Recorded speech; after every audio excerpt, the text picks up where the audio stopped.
Allison Rosen. Allison Rosen is your new best friend. Allison, with her good times never end. Allison Rosen, doing the wavy pencil dance again. Allison Rosen, Allison's your new best friend. Hey everyone. Hi. Hello. Welcome to another episode of Allison Rosen is your new best friend. I am sitting here in Pod Cabin with author Jane Borden. She has a new book out, Cults Like Us, Why Doomsday Thinking Drives America. It is fascinating and so well done. And we will get into that. And also, Jane is my former coworker from Time Out New York. And we have a lot to catch up on, about, with. So please put your hands together for Jane Borden. Thanks. Hello. It's so good to see you. It's good to see you too. This is fun. I am torn between wanting to like catch up on the whole like, what have you been doing? What's been going on in your life? And possibly to gossip about people we know, but then also wanting to get into this book. Yeah. At Time Out New York, when I was there, you headed up the comedy section. Mm-hmm. And then you wrote this book, which is like, I feel like you should get like a Pulitzer or a Nobel or, I mean, come on. There's notes. There's an index. This is like it's practically a textbook. I feel like it could be taught in a class. That's my hope, is that it will end up on some syllabi somewhere. That would be a dream. Yeah. So let's see. So, I mean, I learned a lot from the book, but let's just sort of generally, what would you say is the thesis? Okay. So the argument of the book is that our nation was founded by a group, the Puritans, that most people today would look at and call a cult. Mm-hmm. They were a high control doomsday group, and their radical cult-like ideas did not go away. They became the foundation of American culture in ways that we don't recognize or acknowledge. And I believe that as a result of that lack of awareness, we're constantly being manipulated by this latent indoctrination. We all still believe these ideas in ways we aren't aware of because it's just the air we breathe. Right. It's so interesting. I was thinking, growing up, you always heard that the Pilgrims came here, excuse me, because they wanted religious freedom. Mm-hmm. And I think because I tend to be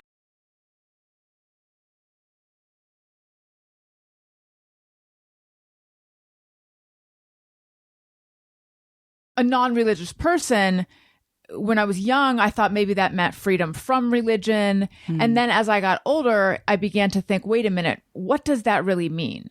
Religious freedom, and then you sort of get into it. Like, what were their beliefs? It's different than what people think.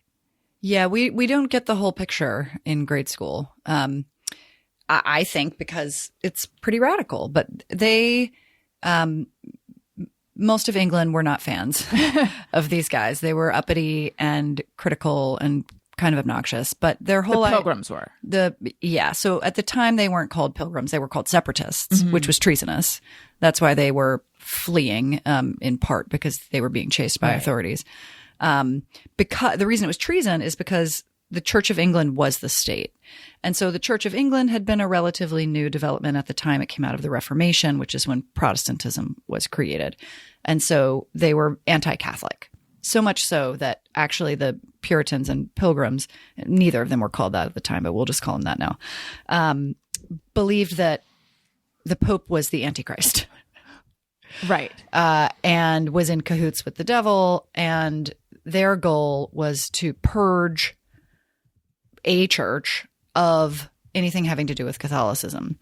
And so the Puritans were like, well, the Church of England isn't all bad. It just needs to be purged a little more. So they wanted to purify the Church of England from remaining limbs of the Antichrist, as they called it. If you were in England at the time and you ran into one of these people, would you just be like, okay, you're like a raving lunatic? I mean, I think that was some of the response. Yeah. And they got spat on. Imagine someone seeing you on the street and like hawking a loogie. I at mean, you. I have not that anyone loves loogies, but I especially like instantly want to vom when I see one or think of one or hear one. So I especially would not like that. But yeah, but now they were spat upon though because they were treasonous or because they were like crazy culty people. Both, I think. Yeah, I mean, they didn't like the theater. They didn't like dancing. All of these things that people considered to be healthy parts of, a normal life, Right. are suddenly being told that no, you're going to hell because you're doing that. Okay. Or it's a little messier than that because they believed in predestination. Actually, we don't know who's going to hell or not, but you can be judged at least in this life for it. And so when they got to the Americas, they created a culture of judgment and punishment. And punishment in England was also extreme, but there was no crime in New England. There was no reason for this punishment. Yes. Except conformity. And so punishment was humiliating by design. It was public. It was all for conformity.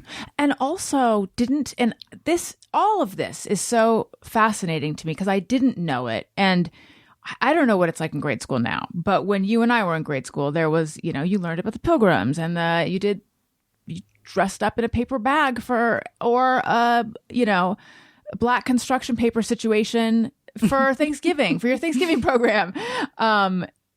So to find out what was really going on and what their real beliefs were was so interesting to me. And I did not know what was the deal with kids? Like they weren't raised by their parents, right? Yeah, starting as early as age 8, kids were taken out of their homes and placed in other homes. And again, this was a practice that was alive in England. The idea was that you would go to learn another trade. But in Massachusetts, they were doing it without that purpose.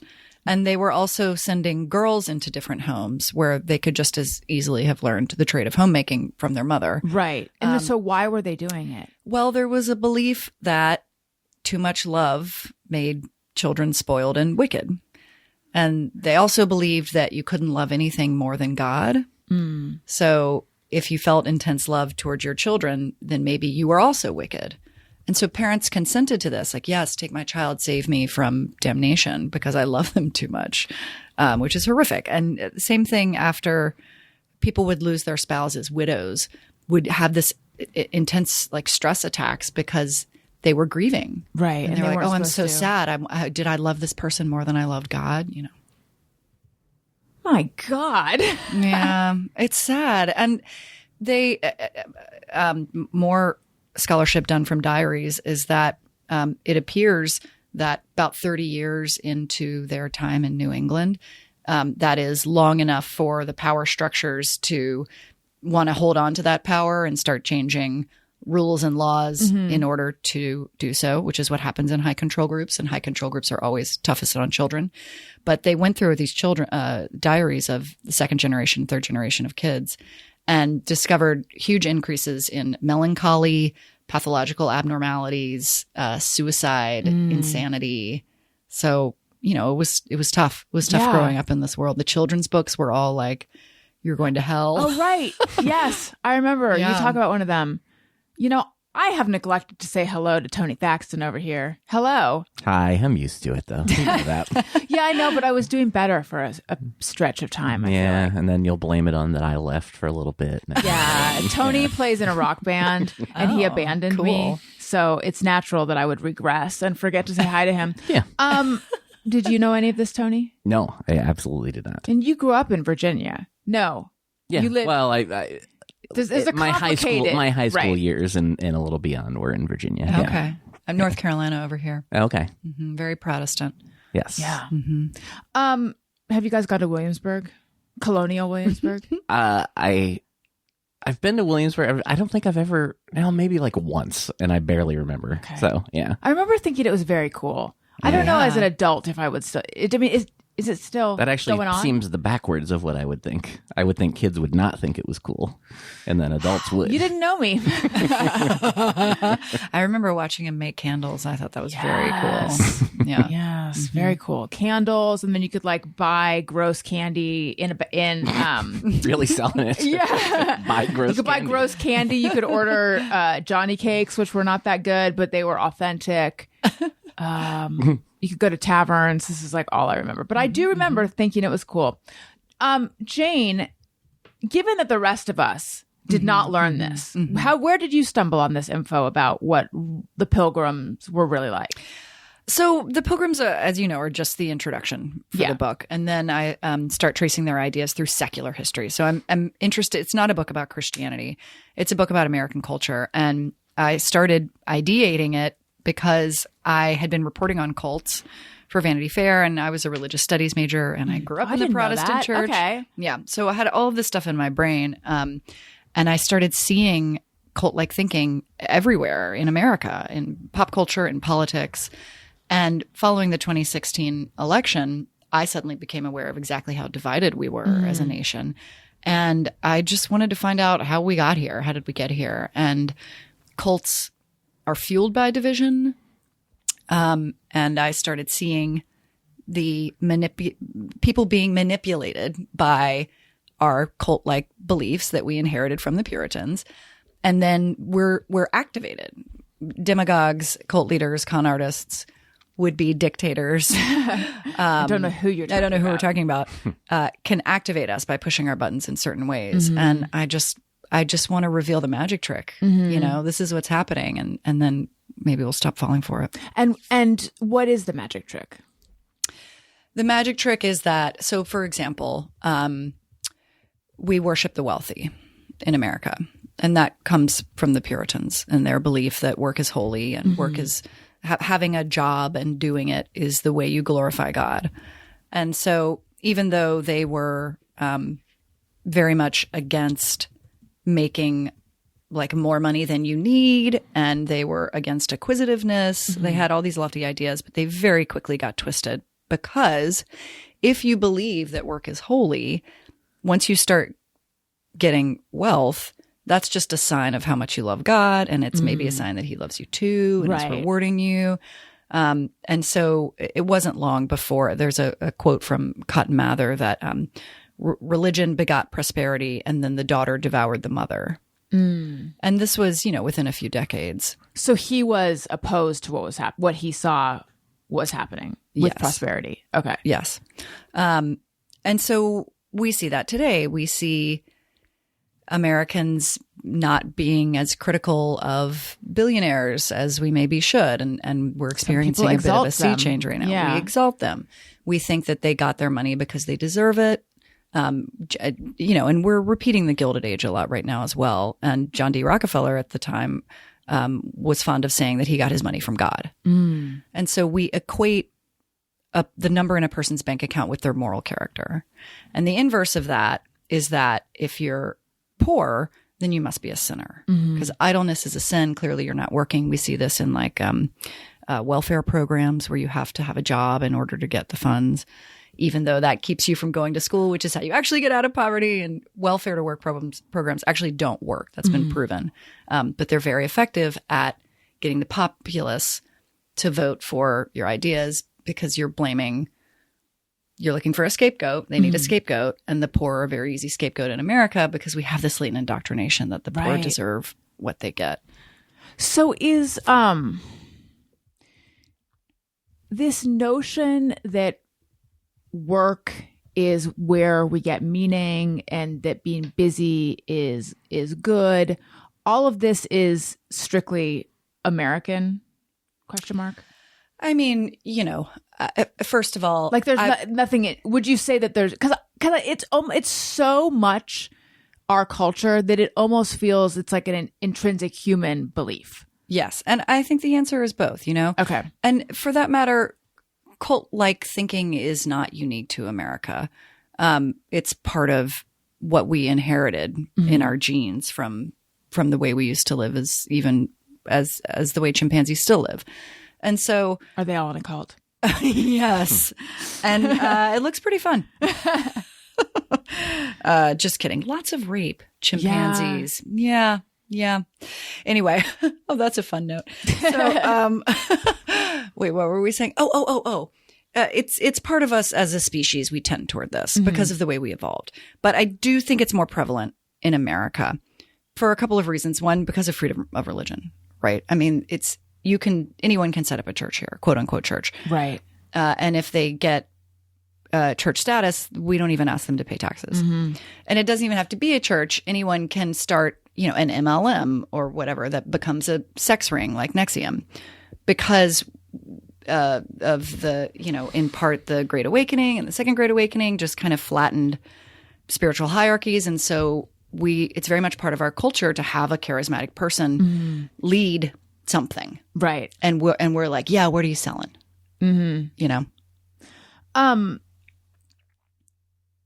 So how do MLMs fit into this?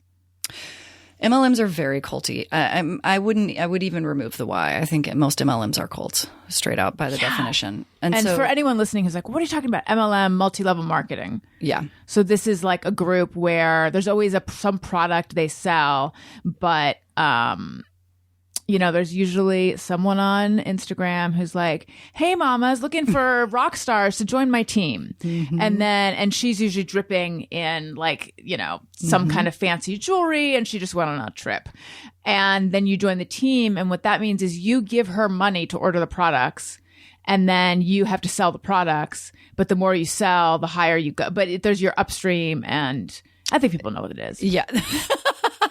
Based on my excellent explanation. And then I would add that you're expected to sell these things, but in fact, you can't sell them in most places. There's no market for it. Right. And that's by design. Oh, really? It's by design that you will fail, because what they really want you to do is recruit other people underneath you, because then supposedly you get some percentage of their sales, but no one's actually selling anything. They're just buying these packages in order to meet their quotas. And then the packages are sitting in their closets. It's a pyramid scheme. The difference being pyramid schemes, there's no thing that is being sold, but the financial structure is the same. Basically. It's the same. It's a pyramid scheme. Yeah. It's wealth redistribution. And so the woman dripping in jewels who just got back from Mexico City, all of that was paid for by the money coming in from the people at the bottom of the pyramid, who will never, ever get that money back. Something like, I forget the percentage, but more than 90% of people, 97, I think, percent of people in an MLM lose money. And it's wild that they still are able to recruit, given that. And a lot of it has to do with charismatic leaders. Yeah, you point out that you came across that statistic so frequently, you weren't sure who to cite. Yeah. So explain though why. Could you explain why an MLM is a cult? You can boss me around. Explain to me why it's a cult, as opposed to just a dumb business decision. Right. So the definition of a cult that we rely on today in the anti-cult community has three characteristics. There's a leader who's worshipped. There's undue influence, thought control, mind control, what we used to call brainwashing. And there's actual harm done, usually to the people within the group, usually financial or sexual. So MLMs, there's definitely harm being done. There's definitely, financial exploitation. There's definitely undue influence. These people are lied to. They're told they're going to make a bunch of money. They're not. And then when they start to question it, it's like, oh, we're sending people to Texas on this trip. Go to this motivational whatever that's full of these thought terminating cliches and just keep giving us money. And so then the leader aspect is where I think, that's the line. That's why I said not all MLMs are cults, because I think some people don't have a leader that anyone really cares about. But a lot of them do. I mean, the LuLaRoe, that woman, they worshipped her for sure. Right. And a thought terminating cliche. What is that? So that is any kind of response that's denied to shut down questioning, to shut down critical thinking. And basically it's word salad. Whenever you hear these people, and you see it a lot on Instagram with like coaches and whatnot, they'll just start spouting something that sounds super profound. But if you stop to think about it, it's like, oh, wait, that doesn't mean anything. Right. It doesn't make any sense. But there's more psychology to it. The idea being to shut down questioning. I mean, I think God works in mysterious ways. Could maybe a little bit less. No, I feel like that is one. Because if you're questioning why something is happening, then someone says that and you're like, okay, I guess I don't get to continue questioning that.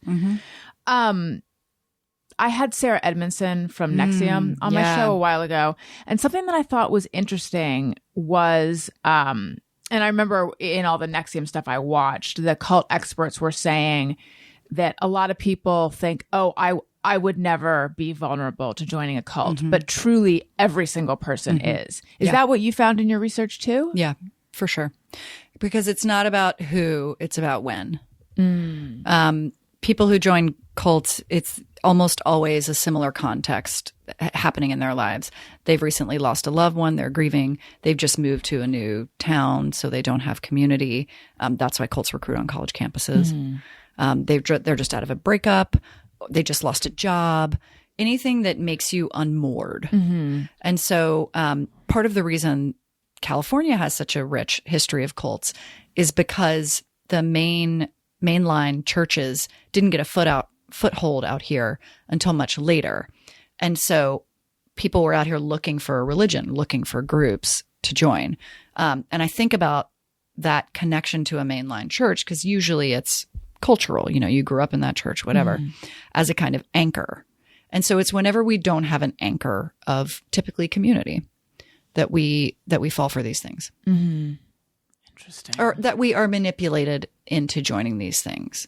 Even just saying we fall for it suggests some amount of accountability, and cult followers are victims. Yeah. You make a comment that you were involved in the improv scene in New York that has some hallmarks of being a cult, but ultimately wasn't because why was it? Because it didn't harm you? Yeah. I wasn't being exploited. I mean, I was performing for free. You could say that was exploitation, and some people did, but I didn't feel it was that way. It was a young upstart theater just trying to keep the lights on, and I was so happy for the opportunity to perform. But yeah, we as I say in the book, we revered a bearded white dude whose photo was on the wall. There was a lot of hugging. We were literally taught to say yes and, a lot of influence in changing the way you think, changing your mind about changing your behavior. Right. Ultimately, and we signed up for this willingly. There was a hierarchy of classes. I was working for free every night at the theater doing tech for shows, and sweeping the floors and stuff. And my parents and my sisters had a conference call one time. Really? To make sure I wasn't in a cult. They were like, what's going on with Jane? What is this place? Lou, have you been? What had they seen that made them concerned? Just hearing all of that. Just, oh, you're working there? They're not paying you? Right. Oh, okay. Who are these people? It's funny. I took a couple classes at UCB as well. And I remember thinking I don't know that I felt that it was culty, but this is certainly a strong subculture. Yeah. Did you at the time though? Were you ever talking this about feels it culty? Constantly? I was talking about it all the time. I wouldn't shut up. I was proselytizing. At the time, did you feel like something was questionable about it though? No. Now do you feel like well, it was? looking back, I see that excitement that you have in your early 20s, and a lot of people who join cults do so at that time when you're super idealistic, and you get excited about something, and that was happening for sure. Right. Was Time Out New York a cult? We almost worked for free. It was a ton of work. Yeah. I started at, I think 36,000 or something for a full-time job. I think I was 35. Yeah. And I remember when he offered, he said, it was Joe Angio who had hired me. Is that who hired you also? Yep. And he was like, and there's no room for negotiation. Okay. But I remember, and this was kind of a clever thing. I don't think it was on purpose, but if it had been, it would have been a good tactic. When I sat down, I was hired as a music writer. And when I sat down at my desk, there was this binder that I pulled out, and the woman who had the job before me, it had been hers, and her offer letter was sitting in the front, and she made less than I was offered. And so even though I was like, this is not very much money at all that I'm making, I was like, oh, but I'm doing better than she did. Yeah.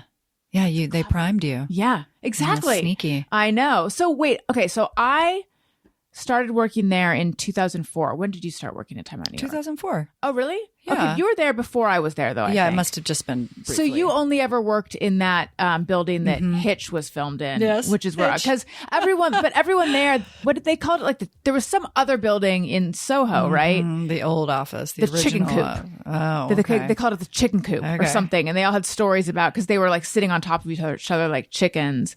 So then, yeah, when we worked there, it was this very.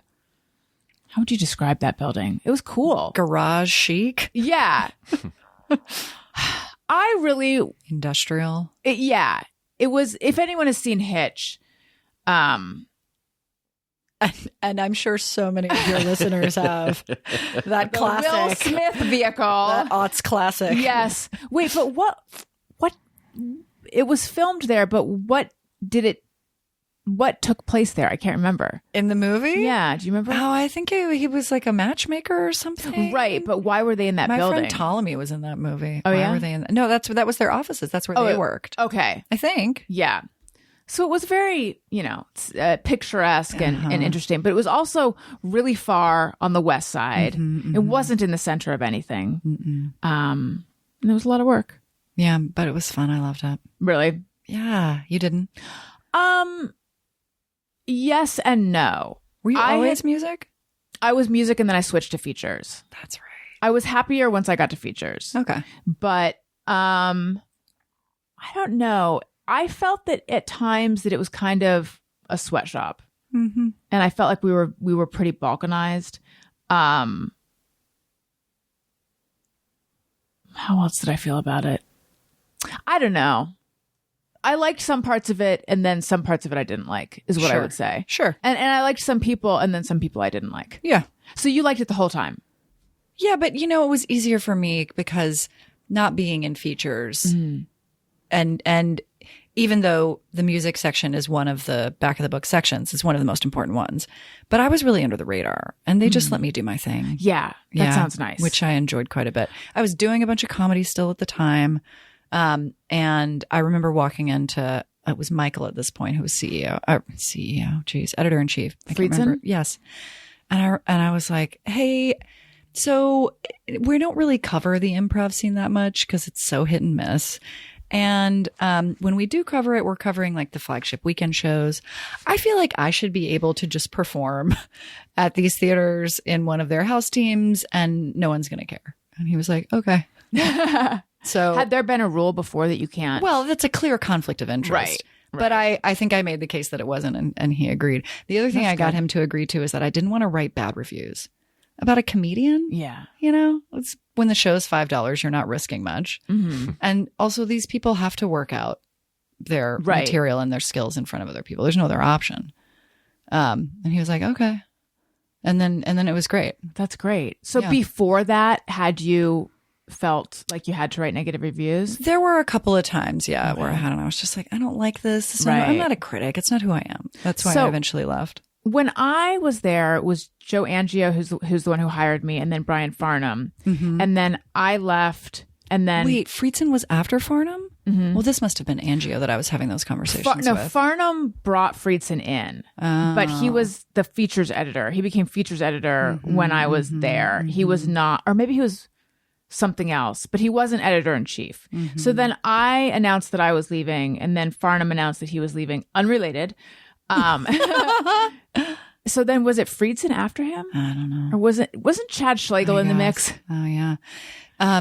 Chad Schlegel came to my book event in New York. A lot of people that's came. nice. It was fun. It was fun to reconnect with everyone. Yeah. Oh, who else was there? This will be fun for people who don't know these people. Gabby Gershenson, former food editor.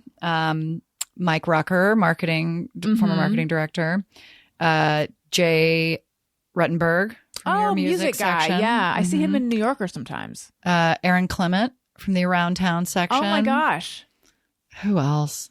I can't believe I forgot to reach out to E-Bar. I love Elizabeth Barr. Yeah. Does anyone care about this? Well, I do. And look, it's just a short little tangent. Who are you in touch? This is really an off-air conversation, Ethan. but I was going to ask. Yeah. Ethan Lacrosse. I love him. Yeah. Are you in touch with Elise at all? Did you know her? Elise No, Leaning? but we've been emailing a little bit recently. She's great. And I worked with her briefly. Yeah. Yeah. I feel like Her book is great. it is, Yeah. but I feel like your book and her podcast makes sense. Well, let's hope. Yeah. Let's hope that happens. Yeah. Okay. So fill me in. So I left Time Out New York in 2007. And then you stayed on. This was, maybe your listeners have already heard this story, but during the New York Comedy Festival, there used to be a stand-up contest where only for journalists. So you had to be a journalist to enter and compete. And I remember you asking me about it. And I was like, I honestly don't know anything about it, but I think you should go for it. And she fucking won it. I was New York's funniest reporter, 2008. I can't believe this is the first this is coming up. Is it actually the first time? The first time I've heard it. Yeah, I'm very humble, Jane. 2008. So that was after you'd left. Yeah. Yes, because I think I was at Page 6 magazine. Oh, you must have at just that left. time. Yeah. Yeah, I think I had just left. Yeah, because I intended to go freelance, and then this like temporary position at Page 6 magazine, they asked me because I think I had interviewed for something, and I said yes, but my intention was not to go to another staff job, but then I did for a little while. So then I did New York's Funniest Reporter, which, by the way, sounds impressive, but it's like I was just competing against reporters. That was fun, though. Oh, it was great. Fun. I remember going to a birthday party of yours. Didn't you throw a roast for yourself? Yeah. When I turned 30, I threw a roast for myself. Oh, we were so young. So young. It was really fun. I mean, you just have to embrace the self-indulgence and narcissism inherent in that and run with it. Yeah, that was fun. Okay, so so that was 2000. So when did you leave? I left in 2011 when I left New York. And strangely, I actually kept the job for like 4 or 5 months. So I left New York in June, and I didn't tell anyone at Time Out that I was moving away from New York, because at that point I was only doing the comedy section. So I only had to be in the office on Thursdays, which was the day the section closed. So I was flying back and forth to New York from Tennessee once a week, spending a night at a friend, on a friend's sofa or whatever, showing up at the office, because my book had just come out and I had all these press events. I had all this reason to be in New York. And so I needed the job to fund the travel. Right. And then finally, I guess it was around October, I remember Elizabeth Barr and I the sunsets sometimes were spectacular. Yes. You would get emails going around to the staff, like move up to, go to the conference room, whatever, and check it out. And she and I were standing there. There was no one else in the office. And I was just like, I'm leaving. It just felt like the appropriate time. Right. Yeah. I don't think I told her I had already moved to Tennessee. Was that stressful? To A be little bit. flying back and to be pretending to live there? Exhausting. Yeah. But let's be honest, the real reason I was keeping up the charade is because I wasn't ready to leave New York. Yeah. It was traumatic and I couldn't let go. I needed to keep going back, which is still happening. I'm going back next week. So for how long were you pretending you still lived I think there? 5 months. Wow. Staffers must Yeah, have 6 known, months. though. Did anyone know? No, I might have told Ethan, Okay. my confidant. Maybe not though, because he was managing editor at the time. That's so funny. Yeah.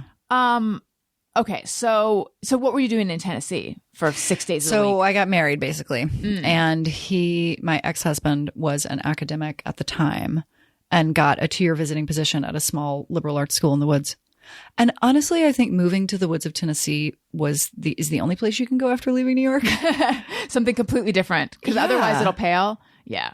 Yeah. And I'm so glad, especially since I wound up in LA, that I did have that palate cleanser, not to see LA through a New York lens, Right. So you're in the woods of Detoxifying. Tennessee for 2 years. And then what? And then we came to LA.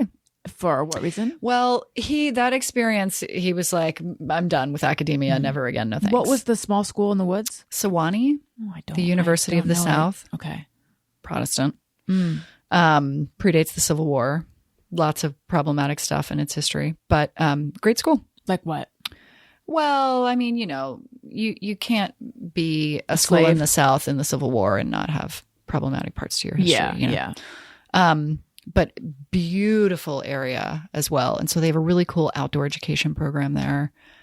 I loved it. I loved it because we left. I loved it because it was 2 years. It was an adventure, but we made incredible friends that I'm still in touch with. Really cool community of artists who've set up shop in like the neighboring towns.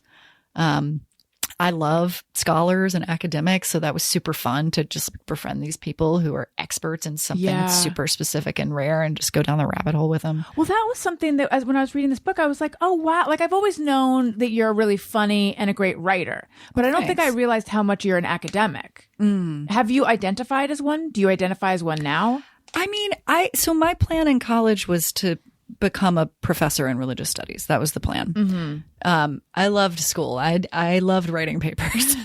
Nerd. Serious nerd. I'm like a weird combination of nerd and party girl. I don't know what that means or what my comps are out in the world, but it exists. Where did you go to college? UNC Chapel Hill. Okay. Yeah, I partied as hard as I studied.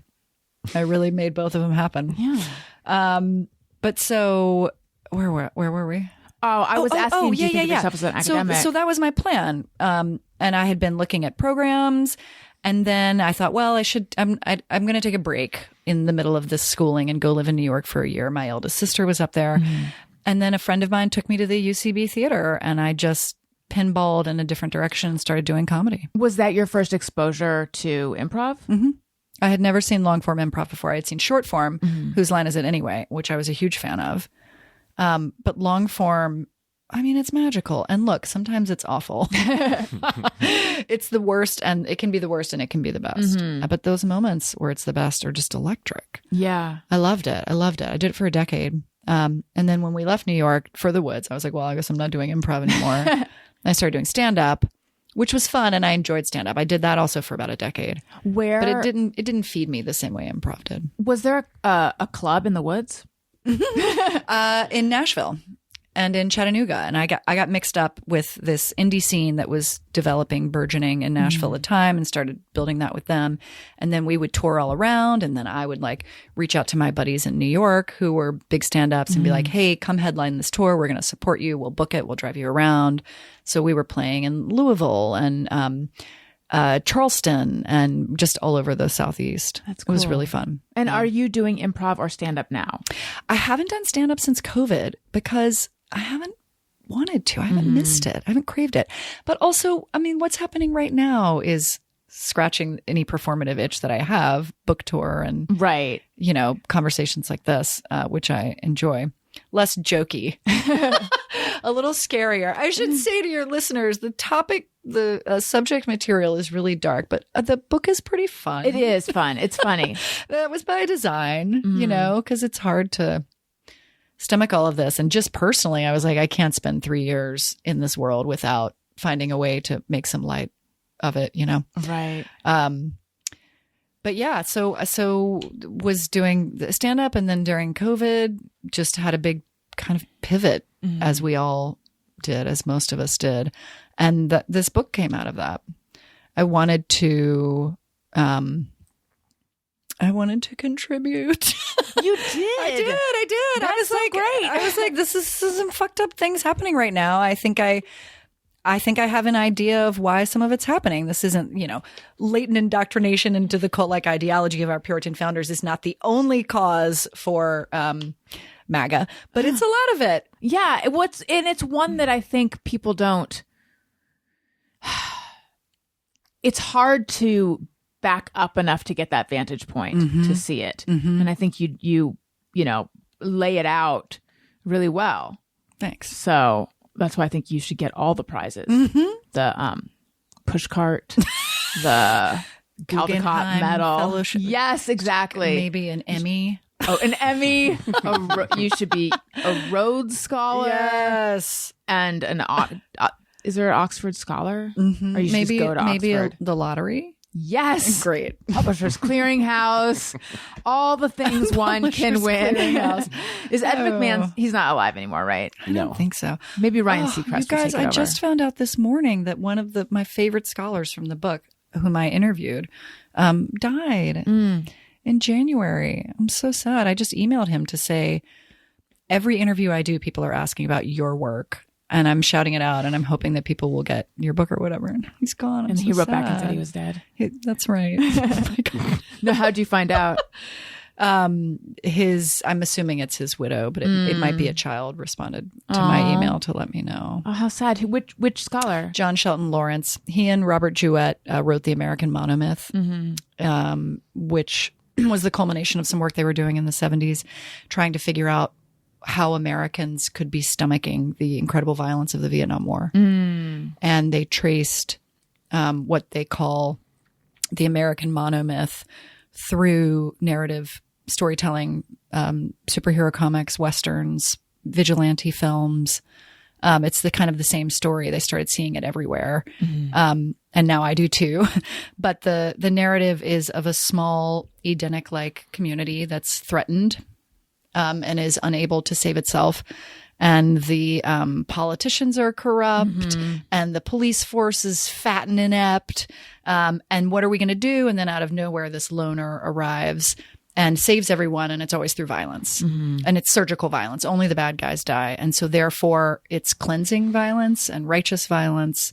And that's the American monomyth. And also, I thought it was interesting you pointed out the hero is always turning down solicitations from women, even from their own wife. Yeah. But now, why do you think that is? Why are they sexless? Yeah. The sexless redeemer. Right. I mean, it's a Jesus figure. It's a Jesus figure story. It's the story of Revelation, in my opinion. Right. So interesting. So you said that you sort of got interested in all of this because you were writing about cults for Vanity Fair. Yes. What specifically, which cults were you looking at? So in 2017, when Keith Raniere got nabbed, my editor reached out to me and she was like, hey, there's like a celebrity angle to this. You're out in LA, drum up something for us on it. And we went back and forth for a while and the piece ended up being different, although I did touch on NXIVM, but the piece was about the Smallville. It was about the lack of belly buttons aesthetically.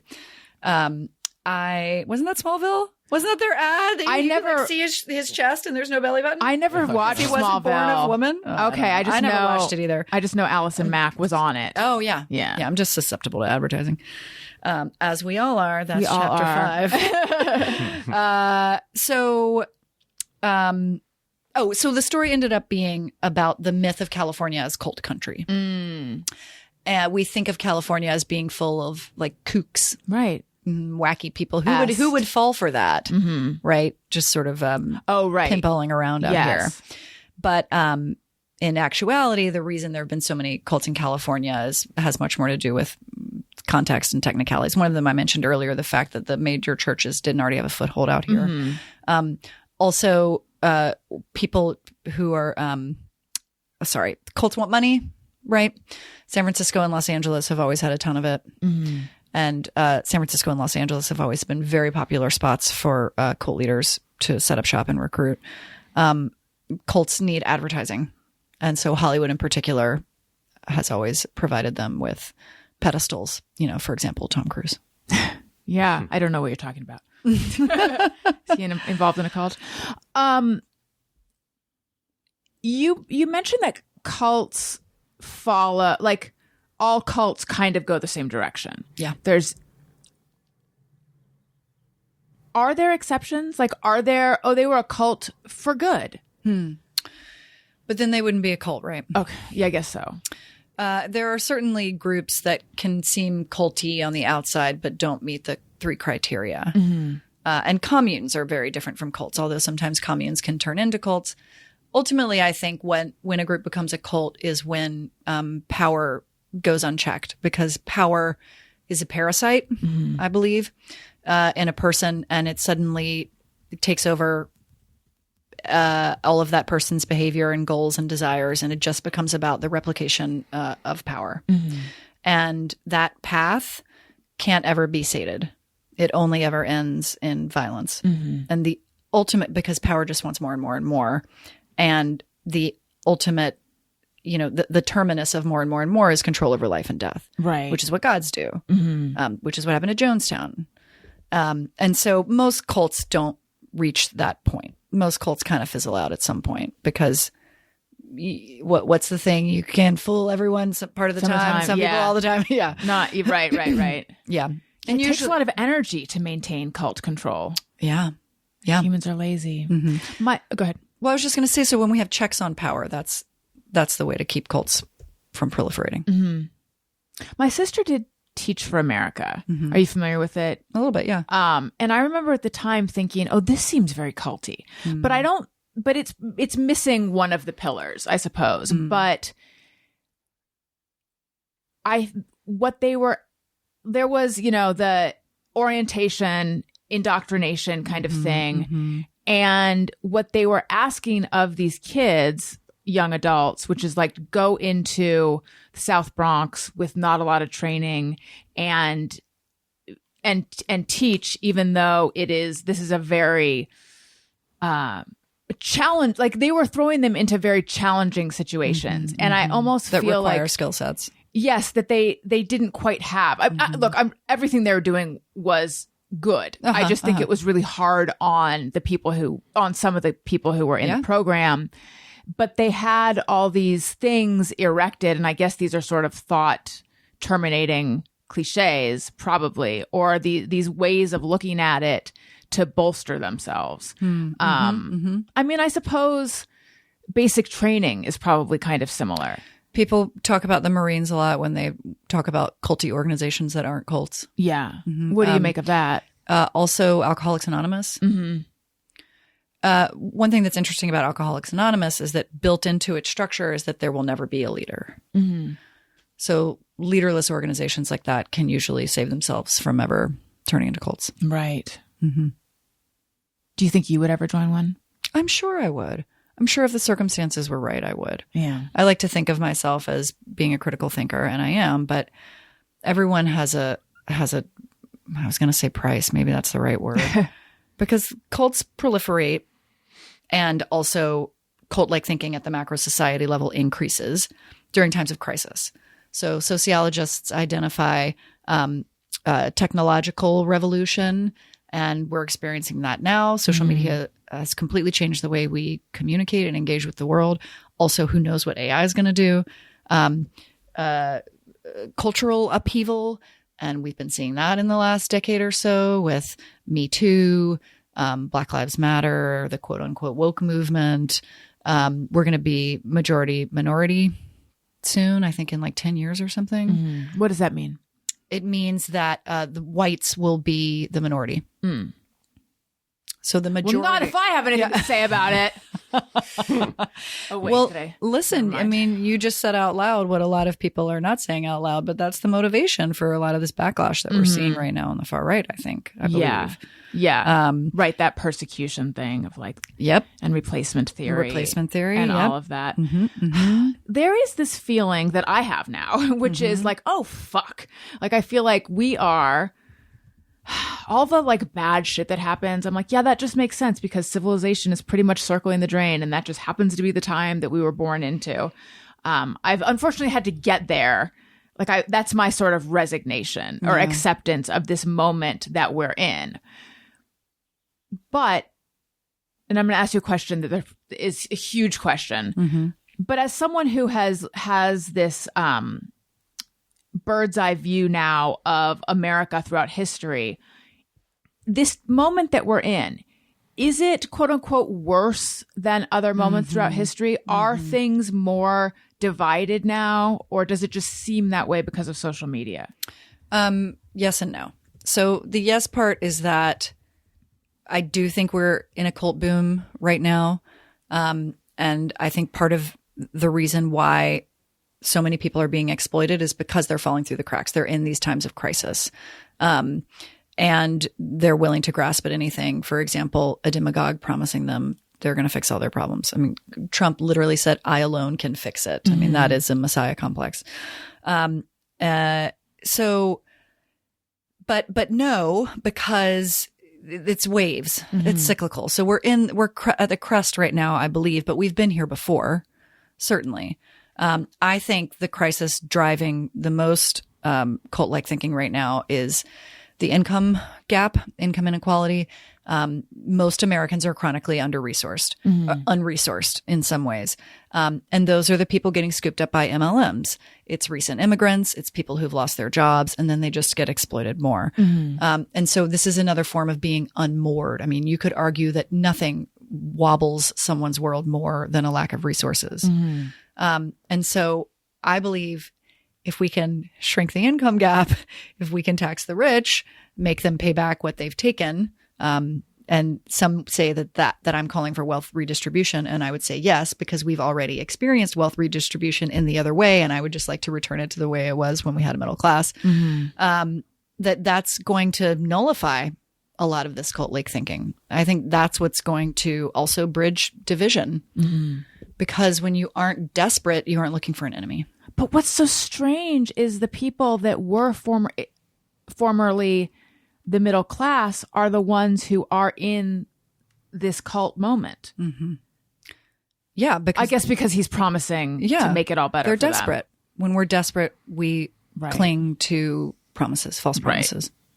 So if following the sort of blueprint that you lay out for the way this goes, where are we headed with Trump?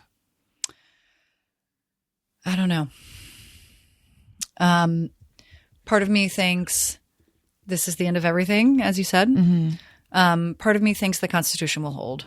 He can't get another term. He just can't. I don't think he can. Now, what they're doing with voter restriction, maybe. Maybe he could win it legitimately somehow by suppressing votes. But he can't live forever. He can't live forever. That's the other thing I was going to But the people surrounding him are not that much better. They're actually worse, arguably. They are, but they don't have the cult of personality. And what happens in cults is the spell breaks as soon as the leader dies. Oh, interesting. So, okay. Because I've heard arguments of like J.D. Vance is going to be worse. But you don't think he has that hold on people? No, I don't think he does. Okay. I think the fever would break. I think the fever will break when he dies. It's interesting. You mentioned Curtis Yarvin, and he's a name I've heard before. I'm forgetting the exact context though, but he wants to go to like what do they call it? It's like dark theocracy. Rage, retire all government employees that was the context in which I mentioned I felt a chill when I read that because I was like, oh, that's what's happening right now. Oh, yeah. Yeah. No, they've been ideating this for a long time. Yeah. And then they found a person to push it through. But if you look, Tony, will you Google Curtis Yarvin? It's Yarvin. There's a name for, you might know it, Jane. It's like dark theocracy or there's a name for what he had, the ideas that he espouses.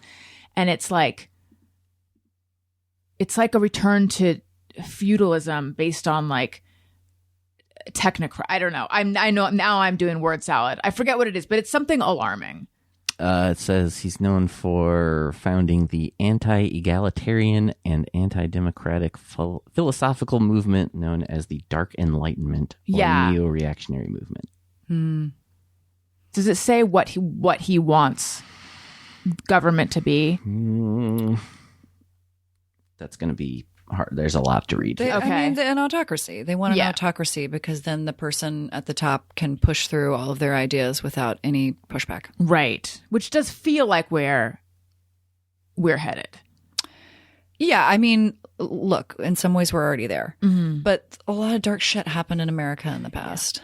That's true. Yeah. I do think, I don't know. I have hope. I mean, if as we mentioned earlier, the sea change in the way we feel about the rich is very hopeful to me. So my book really should have come out a year ago. Also, it was supposed to. And but it's just like leading up to pub date, I just kept seeing my ideas and push notifications on the New York Times like, get the book out already. Do you see cult-like thinking on the left? For sure. It's everywhere. Right now, it's more firmly entrenched on the far right. But it's everywhere. And there have been leftist cults. I mean, Jonestown was a leftist cult. The Sullivanians, was that the group in New York of activists outside of somebody's apartment? I can't remember, but... Weren't the Manson group, whatever their name was, weren't they pretty... the Helter Skelterites, weren't they pretty left? Possibly. They were hippies, right? I Yeah. don't think he had any kind of ideology, Okay. though.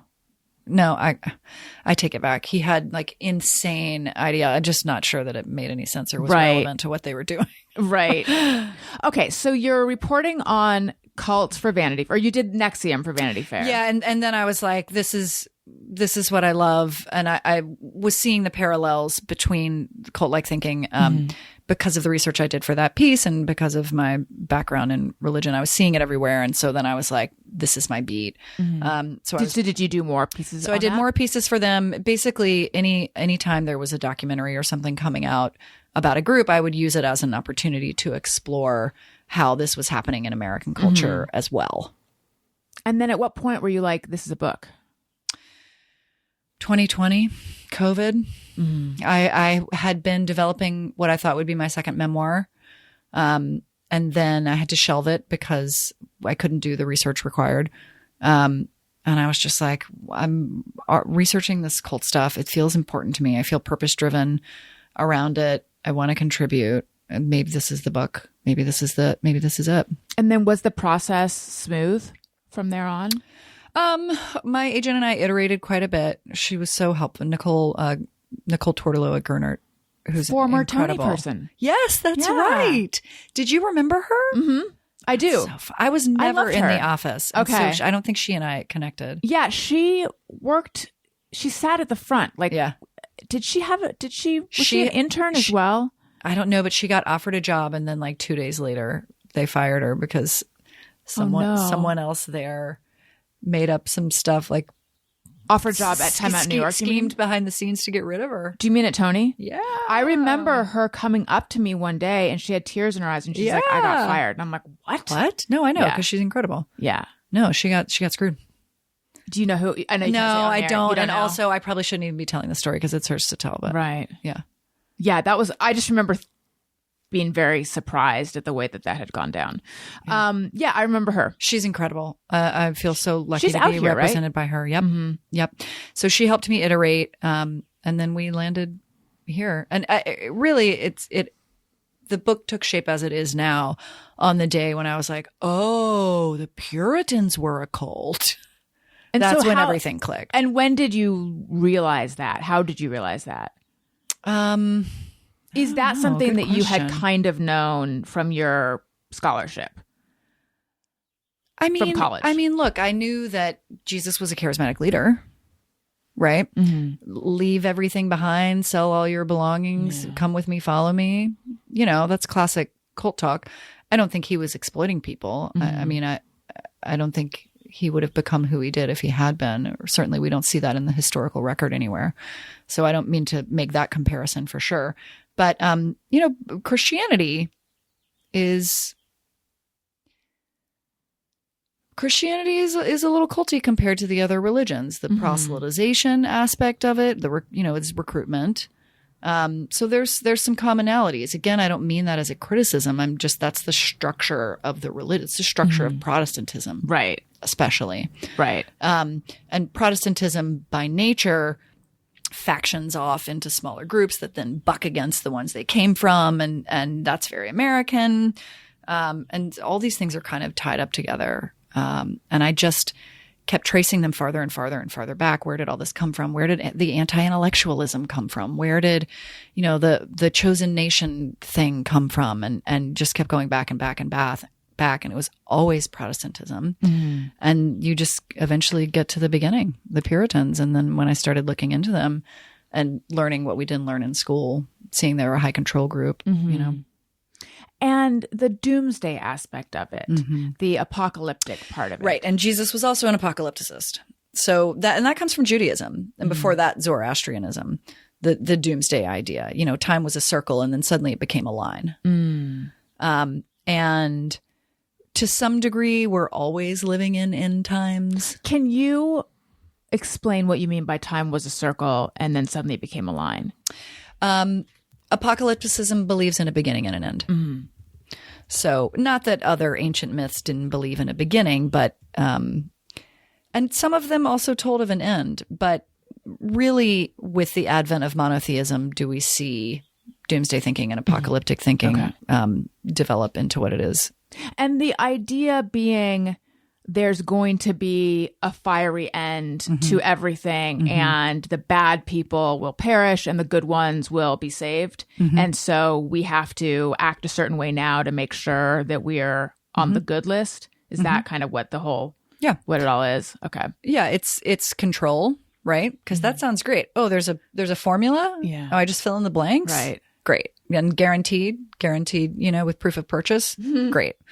Also, the idea of final judgment, like if you're someone who walks around feeling that things are unfair and with anger in your heart, that's kind of an appealing notion. Absolutely. So that's the other part of it, is the persecution complex, wanting to be rescued. So the book of Revelation came out at a time when it was like 90 CE. So Jesus had been dead for a while, and he had gone, I should say. Some people believe he didn't die. He had said, I'll return in your lifetime, in a generation. I can't remember the exact phrasing, but that was the idea. So by 90 CE, he hadn't come back. And not only had things not gotten any better for the Jews, they'd gotten much worse. They were under Rome's thumb. Rome was brutal, as we know. And so this guy, John of Patmos, who'd become exiled on an island, got into the spirit. We don't know what that means, whether he was like drinking wine or spinning around until he got dizzy. I don't know. But that's what these writers would do. They would get into the spirit in order to have a vision from God about how everything was going to end. That's what an apocalypse is. That's what a revelation is. And so his specifically is political propaganda against Rome.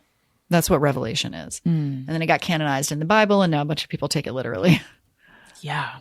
Extraordinarily violent, ecstatically violent. There's a passage in the book of Revelation, and you're familiar with it because it's about the grapes of wrath. And so the idea is that an angel comes down and scoops up all the wicked on the planet, puts them inside a giant wine press, and squeezes it. And there's so much blood that a river of blood flows as high as a horse's bridle for 200 miles.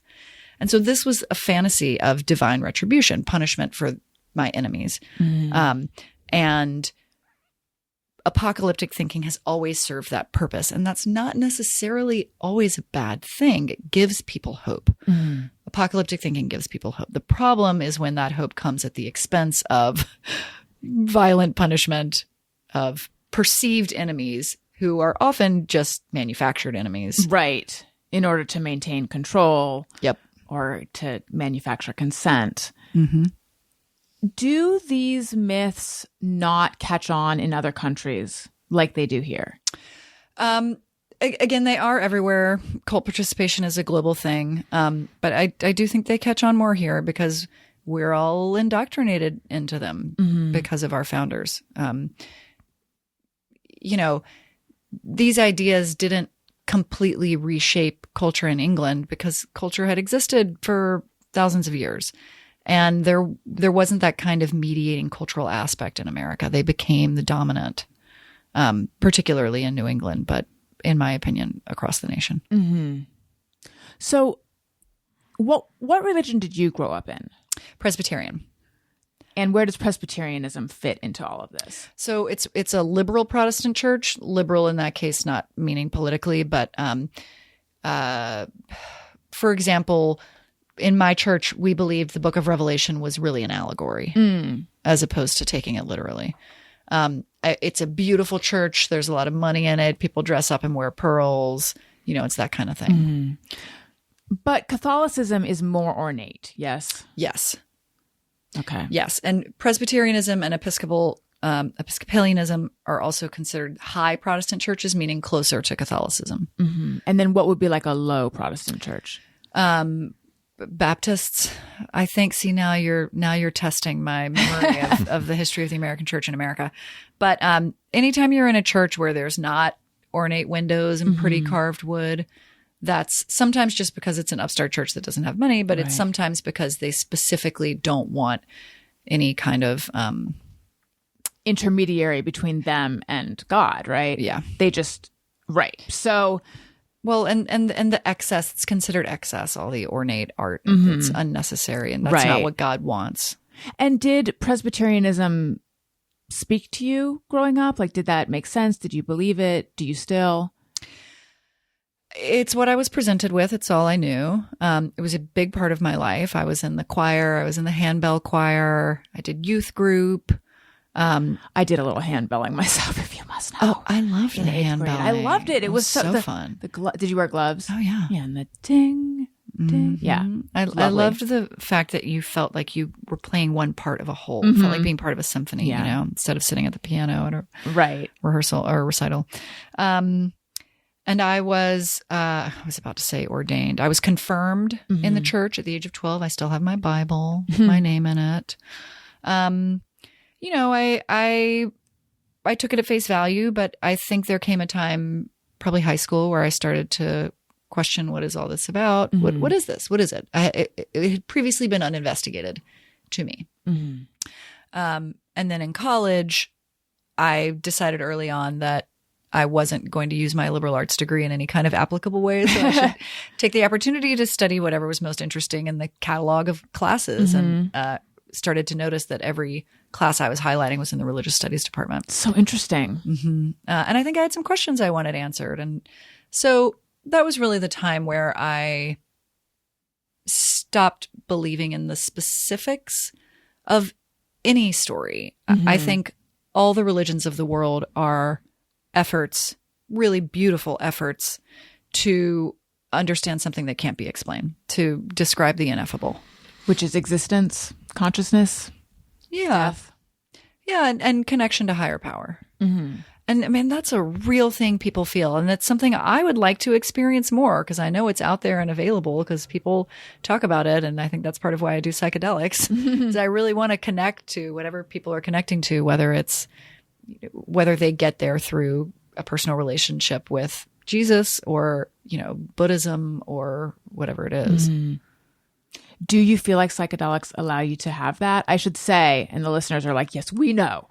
For 1,000 years now, I've been talking about how I have not done shrooms, but I'm very intrigued because everything I hear, like my husband has had, not in many years, but he talks about how it, like, you know, your ego goes away and all the things you feel. I'm like, I want to do that. But also just logistically with children, I don't exactly know how, but it's just something that I'm always, it's on the list of things I want to do. Sure. Yeah.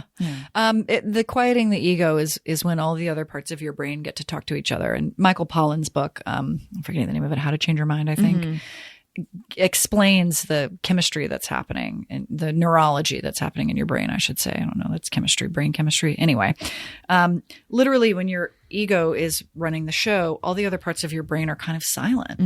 And then after the effect of, probably this study was LSD, I don't remember, but they see everything else in your brain lights up and they start communicating with each other. I want that. I want that. Has that been your experience? Yeah, absolutely. What do you do, or what have you tried? I learn. Oh, what have I done? So, you know, most of it's not legal, Allison. Oh, you don't have to answer if you don't want. I haven't done them all, but I've done a fair amount. And I'm after the knowledge. I want to learn something. Have you had bad experiences? Not really. I guess I've been lucky. Or I don't know. I think in the right circumstances and the right dose, you're not going to have a bad experience. Right. Usually if there's a bad experience, it's not because like some curveball happened that no one could have expected. You know, it's usually like, because you took like 5 tabs. Yeah. Or you did it in like downtown LA instead of in a park, you know. A friend of mine took acid before a court appearance. And I remember thinking, that is the most insane story I've ever heard. I still, like, it makes me nervous thinking about it. I think he did fine. But, you know, I'm the kind of person who like smokes pot and I'm like, what if I forget how to talk? You know? So I would definitely just want to have a whole day where no one knows where I am or needs me. Yeah. No, that's 100%. Yeah. Because acid lasts like 12 hours. Yeah. See, I don't think that would work for me. But shrooms is more like 4 to 6, right? Sure. Yeah. So how do you work it into a life where you have responsibilities? Well, here's the deal. I'm divorced now. So we got 50-50 custody happening. So I need to get divorced. Let Daniel know. Or just make the time. Yeah. I did a shamanic journey. It wasn't a full weekend. It was an overnight while I was married, and he supported me to go off and do that. So was that something like you signed up for something and it was guided or like through Learning Annex, or where do we go? I mean, I can tell you please after the tell call. me. Yeah. That's cool. Okay. So you come out to California, you begin researching the book. How did you feel about LA when you first got here? That question. It took me a while. I don't think I ever disliked LA, but it took me a while to fully feel comfortable here and to feel like an Angelino. And that's not, I guess, uncommon for a city, but it's not that way in New York. In New York, I think you're there for 5 minutes and you're like, oh, I get it. I'm a New Yorker. You know, by default, I'm here. I'm a New Yorker. Right. New York's so in your face. And LA is coy. It is. It's so true. But I do like it out here. I do appreciate it. I like a big city. I like a thriving art scene. I like an edgy art scene.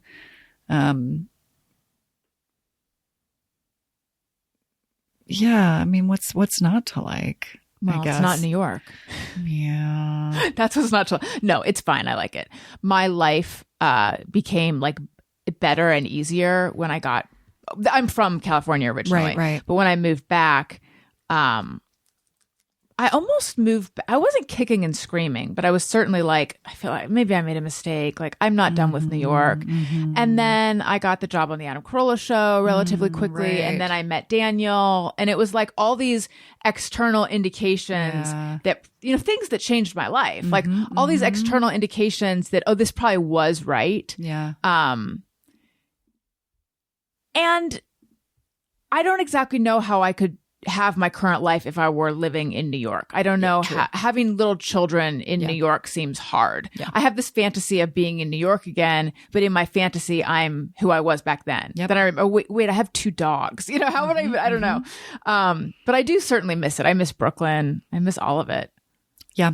And that's why I'm back all the time. I mean, look, I started going back frequently after the divorce because I needed to reconnect with the version of myself that had been happy. And she was in New York. That was the last time I really saw her, I guess. And so I started going back, every 6 weeks. Oh, wow. And have kind of kept it up. Are you at least maximizing airline points? Yeah. I mean, I don't go anywhere. I spend all my money. I'm not traveling. There's no like Japan trip on the horizon. Right. Everything's going to the East Coast and seeing my family in North Carolina, But it feeds me. I love it. But you're right. When I'm there, I'm living my old life. Yeah. I did take my daughter last summer for a week and she loved it. It was such a fun trip. I haven't taken my kids yet. This is crazy. I have not been back since I had kids. It's been so long since I've been there. I know. But they both are intrigued by like the way they say New York. It's like it's this other country. They know that I used to live there. So eventually I will take them. Yeah. It's a special, magical place. But, LA doesn't have to be New York. It doesn't care either. That's the thing. That whole like rivalry or whatever is in New York's imagination. Right. New York loves to hate on LA and LA's like, what? I know. Okay. Do you miss the New York comedy scene? Do you still go to a lot of shows? I miss the experimentation that you see in New York. I miss the artistry. That's harder to find in LA because everything is so commercial out here. Because when comedians come out here, they want to work. They want to get a job. And so they're doing their polished material. There's always an agent in the audience, or at least there might be. You never know. And so I miss that aspect of New York, the weird stuff. And that's why I always liked improv better than stand up anyway. It's usually a little weirder.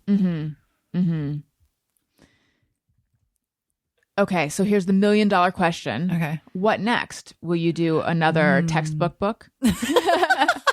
A funny textbook? That's my lane? Yes, I'm sorry. I should clarify. Every time I say textbook, I should clarify it's funny and it is readable. It's not like an AP chemistry book. I just mean the amount of research. Is astounding. Argument-driven, research-based work. I would very much like to stay in that lane. Yeah.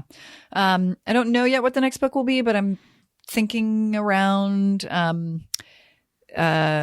celebrity worship. I'm interested Similar. in not the way we worship something outside of that's not human, something superhuman, but the worship of humans. I find that fascinating. And where did that come from in our evolutionary history? Because it serves us in some way, or it wouldn't still. It's like we make be gods around. out of people. Yeah. Well, I can't wait to read that one. Thanks. Thanks, Let's Allison. do Just Me or Everyone. Sometimes I ponder on something I have thought or done. Is it just me or everyone? Jane, do you happen to have one? I do. Let's hear it. So this is a form of radio. So Yes. maybe this is something you've thought of before or noticed. But some DJs, and I listen to a lot of terrestrial radio because that's all I have in my car. And also I love college radio. I've learned so much good music from those weird indie kids. But sometimes a DJ will turn down the music to talk a little bit and then turn the music back up and then turn the music down to talk. But we're talking like sometimes 2 or 3 seconds of each in between. And it gives me vertigo. Oh, interesting. Makes my head hurt. It makes me feel squirrely. And I'm just like, it must just be me because otherwise why would they do this? They would be getting hate mail. Right. So That's is that, so do interesting. You have that response? No, I haven't had that experience. Although sometimes I'm like, I don't need to hear you right now. Please. Oh, that's so fun. No, I don't have Do that. you know what I'm talking about, right? I can imagine it. Yeah. Oh. Tony, do you have it? No. And I'm trying to think of is this like a show? Like, why are they? I know, Well, like sometimes Jason, they'll talk at the so- beginning of a song until the Yeah. vocal comes in. Or is Yes. that just what you're talking about? Yeah. Or while they're so Jason Bentley used to do this on Morning Becomes Eclectic, but he's not the only one. And so just while they're delivering whatever information they're sharing with you, the music's playing, but not at a lower volume. It's going up and down and up and down and up and down. And I don't understand it. This is a really specific. It's really good though. It's really Is good. it me or everyone? Yeah, people write But in. I truly wonder. Please Let write us in. know. I need to know. Yes. All right. Now, do you happen to need to tell anyone to go fuck themselves? I mean, I'm not really a go fuck yourself person, but I do have a weird physiological reaction to bar trivia. Oh, I don't know why it gets like under Noah my Tarnow skin. style? Yeah. This is a guy we used to work with who has run a trivia show for like 1,000 million Called the Big years. Quiz Thing. It's very Yeah. popular and successful, and I wish him all the best. But I never went to it because I did once. makes and my I skin crawl. Won mini muffins. oh, there you go. Look at you win But everything no- you sign up for. Listen, it was Joshua Rothkopf, Elizabeth Vincentelli, and someone else, and I felt very outclassed. I felt very like they won the muffins. I ate some muffins, but it Right. wasn't. I felt like I was not pulling my weight. Well, and let's be real. Probably part of why I hate bar trivia is because I'm not great at it. Right? If we were really good, we would love it. But maybe. yeah. So anyway, No, I just, I'm sitting in a bar and suddenly some nerd's on a microphone. I don't get it. I don't get it. It is the worst if you don't know what's happening. Yeah. Yeah. I can get behind And that. sometimes I have a little bit of a knee jerk reaction to managed fun. yes. Uh-huh. But improv doesn't ever elicit that reaction in you. Well, that's a show. I That's guess a so. performance. Yeah. But it's the same thing. You're paying for entertainment. It's very similar. Yeah, but you're right but bar trivia, you didn't pay for that. It's just happening in your zone. Yeah. Hey, bar trivia. Hey, go fuck yourself. And then I think it's time for Podcast Pal product pick. Oh. Podcast Pals product picks. All right. Was that you? No. That is another guest. Oh, great. Okay. Very happy to shill this product. Please. CeraVe makes a cream. They're like a lotion company and other stuff, I'm sure, called SA, which is for salicylic acid. And I don't know if you're one of those people, you get little bumps on your arms. Keratosis Bumps pilaris. be gone. Bumps be Really? gone. Really? CeraVe SA. Daniel Yeah. has some of the CeraVe SA products. He has like Yeah. a wash, but you're saying it's a lotion. Yeah. I have no bumps anywhere on my body. Really? Yeah. I have that few gosh. different places where I put that. And then I switch to my regular lotion for the rest of my body. This is a great product pick. Yeah. Thank you very much. Yeah, I thank you for that one too. Well, my pick is this book by my friend Jane Borden, Cults Like Us, Why Doomsday Thinking Drives America. it has the information of a textbook, but the readability of a comedy book. So everyone should. I have to ask you because in your author photo and in various things online, I've been like, is she working with a stylist? Because you look so well put together. You know, first of all, Justin Chung did my author photos and all my press photos. An incredible photographer, like rock photographer, like works with the biggest names in pop music. I scored a session with him because it was at a school auction. Oh, Wherever his kid goes to school, he offered, and it was still expensive, but not like celebrity photographer expensive. And thank you for asking that question because I actually styled and produced the entire shoot. And at the end of the day, I was really proud of myself. You did this yourself. All these different outfits. Looks. You got Luke's. Different looks, different like lipstick and accessories for every look. I packed it all in a bag. We went to the river. That's great. Yeah, I was like in and out of restrooms and coffee shops to change clothes for. And you did a reading or an in conversation with who was it? It was someone that I know, but I noticed your outfit and I was like, how did she put that together? But God, which one was it? Oh, wait, did you do something with Dory? I did. The LA event was with Dory Shafrir. The New York event was with Chris Gethard. Okay. It was the LA event that I saw. That white dress. Yes. Carter Hancock. I don't know who an old that friend is. of mine. Oh shoot! But what's her married name? CCH. That's the name of her collection. She's out of Virginia. CCH. You can find it on the internet. So you just have a great eye. You're just good at dressing yourself. Thanks. And I was remembering, you're the one who I remember complimenting your haircut, and you're like, "Yeah, I go to Ruben Cologne." Oh my God, I can't believe you remember his name. You know, it's the funny thing is I had forgotten it for years, and then like a couple years ago, it came back to me. Yeah, and then I started going to him, but then I was like, he is too expensive. So then I stopped. But for a little while, I was going to him. I was getting a discount, editorial discount. That's how I found him. Oh, really? Yeah, because I used to be the wellness editor. So all the I was getting spa treatments all the time. I was going to salons. Yeah, it was great. Yoga, Pilates, weekend, wellness retreats. Were you doing wellness and comedy at the same time? I was doing wellness and comedy. Yep. And then when I got the book deal, I quit the wellness stuff because, it wasn't my passion. Right. Is Time Out New York still a magazine? Like in magazine form in New York? No, it's just online or it's nothing. It's online. It's shrinking all the time. But it's around, it's morphed, and I'm not the expert to speak on it, but it's morphed into something a little different. And there was a Time Out LA for a second, right? Yes, and there still is. It's just like a one-person show, from what I understand. Michael Giuliano, who's incredible, and I wrote for them for a while because I was here and I love Time Out, and I loved supporting young comedians. That was a privilege to get to do that at my job. At a certain point, I was more interested in moving my own career forward than focusing on other people's careers, which is part of, I guess, why I didn't stick with it. Again, it wasn't my passion. But Michael Giuliano is incredible. And then there's still Chicago. I mean, I think there's still all these places, but they're really small. And they're also kind of trying to pull everything under the umbrella of Time Out America, I guess. I don't even know. Those globalists. I don't even know. Now I feel like I've spoken out of turn. I don't know about. I don't think you did. Okay. I think you're fine. Okay. Thank you so much, Jane. This was so much fun. I hope everyone goes out and gets the book. I would like to remind everyone that I am on Patreon. Patreon.com/Allison Rosen. I am also on Substack. AllisonRosen.substack.com. Please, I rely on your direct support, and you guys have been so awesome. So thank you so much. Anything else you'd like to tell people or plug or let them know? I'm JaneBorden.com and Instagram at Jane Borden.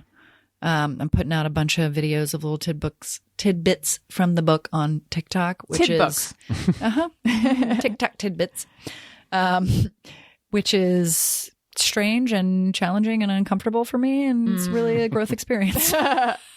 Tony, what about you? Are you going to Australia again or anything? Not anytime soon. Okay, but nothing new right now. All right. Well, that's what I like to hear. Just wait. Fine. Listeners, thank you for listening. I love you. You matter. Goodbye. Hey, do you know about the Allison Rosen Show?